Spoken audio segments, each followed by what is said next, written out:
Salut à tous, ravi de vous retrouver sur canalturf.com, direction l'hippodrome de Paris-Vincennes pour le quintet de ce jeudi 26 janvier, le prix de la Thiérache, une épreuve qui rassemble des trotteurs bien connus, tous âgés de 7 et 8 ans. Ils sont 18 au départ, voici mon pronostic. J'ai placé en tête la jument Riscayal numéro 7. C'est une jument qui est bien connue en pareille société, elle compte déjà une victoire et 2 places en 6 prestations dans les quintets, elle est toujours redoutable lorsqu'elle peut évoluer et déférer les 4 pieds, ce sera le cas ici. Jean-Michel Bazir la connaît bien, si elle est sage, elle a parfaitement les moyens de renouer avec le succès. Je lui poserai le numéro 15, Quid du Vivier. Il a maintenant 2 courses de rentrée dans les jambes, approche de son bon degré de forme. Sachez également qu'il sera déféré des postérieurs pour l'occasion, chose qui n'a pas été faite depuis l'été dernier, date de son succès dans un quintet sur l'hippodrome d'Anguin. Le 16, Invader As, confié à Jos Verberg par Holger Alert. Attention à ce sujet transalpin, il est en forme quand on atteste ses derniers résultats. Certes, il est peut-être plus confirmé sur les parcours de vitesse, mais c'est un cheval qui a déjà montré de la qualité en Italie, certes, mais également à Vincennes lorsqu'il était venu à l'âge de 5 ans. Il fait face à un bel engagement au plafond des gains, il faut s'en méfier. C'est un bel outsider à mes yeux.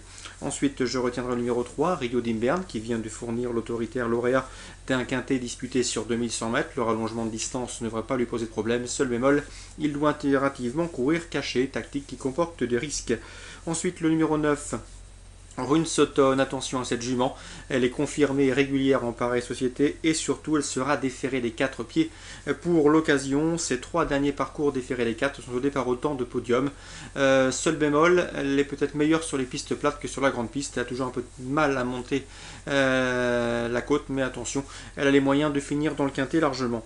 Ensuite, pour les places, je retiendrai le 17, Rebecca de Ternay. Les pensionnaires de Philippe Le Gavre ont été malades. Tout semble rentrer dans l'ordre maintenant. Et Rebecca de Ternay a été affûtée pour cet engagement. On s'attache les services de Franck Nivard pour l'occasion. Le numéro 13, Radieux Bégonia pour sa régularité en pareille société. Et le numéro 18, pourquoi pas, Riviga du Rib. Elle compte 2 disqualifications lors de ses 2 dernières sorties, à Cagnes-sur-Mer et à Toulouse. Elle revient ici à Vincennes, avec l'espoir de remettre les pendules à l'heure. Résumé chiffré pour ce quintet, 7, 15 et 16. Ensuite le 3 et le 9, le 17, le 13 et le 18. Concernant Vincennes, dans la 3e, j'ai pu m'entretenir avec Eddy Lebec qui présente le 310 Théo Josselin. Théo Josselin est un cheval très estimé au sein de l'écurie. Malheureusement, il effectue ici une rentrée, il n'est pas encore à 100% de ses moyens. On va le respecter pour cette reprise de contact. Eddy Lebec nous a confié sur Canal Turf Radio qu'il en escomptait peut-être pour une place ou un chèque, mais c'est loin d'être une priorité, sachez-le, donc le cheval devra à mon avis être joué avec Jean-Michel Bazir au sulky. Dans cette même épreuve, sachez que le 309 Tino Anjo, bien son entraîneur nous a dit que le cheval était sur la montante, il faut commencer à le suivre même s'il a de bons engagements qui se profilent pour lui. Dès lors, dans cette épreuve, sachant que le 9 et le 10 ne sont pas des priorités, je leur préfère le 16 The Tiger qui reste sur 3 victoires, une confirmation est attendue. Le numéro 7, Thé de Chine, il a prouvé cet hiver qu'il fallait compter avec lui et qu'il avait la pointure d'un lot comme celui-là. Et surtout le 312, Ton rêve de chaos, il avait été tenu écarté des pistes de juin jusqu'au mois de janvier, et pour sa rentrée, eh bien, il s'est classé 4e, une séduisante place de 4e pour son retour en piste. Ici, il sera déféré des 4 pieds, l'engagement est bon, il faut donc s'attendre à la voir courir en progrès, lui qui était réservé pour la 2e partie du meeting, un pensionnaire de Jean-Pierre Thomin qui est tenu en estime au sein de l'écurie. 312, 316 et 307.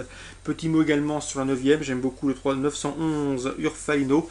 La dernière fois, il a été retardé par une faute, ce qui lui coûte un bien meilleur classement.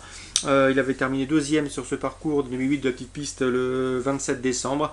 Je le pense donc capable ici de prendre sa revanche sur Houston Faircap et sur Huara de Lannoy, le 10 et le 9, qui viennent de le devancer lors de leur dernière confrontation commune. Donc 911, 910 et 909.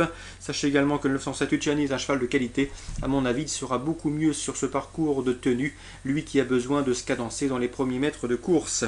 911, 907, 910 et 909. 909, c'est un cheval régulier, mais a priori barré pour le succès. 911, 907, 910 et 909. Course ciblée à Vincennes, la 3e donc et la 9e. Bonjour à tous et à demain.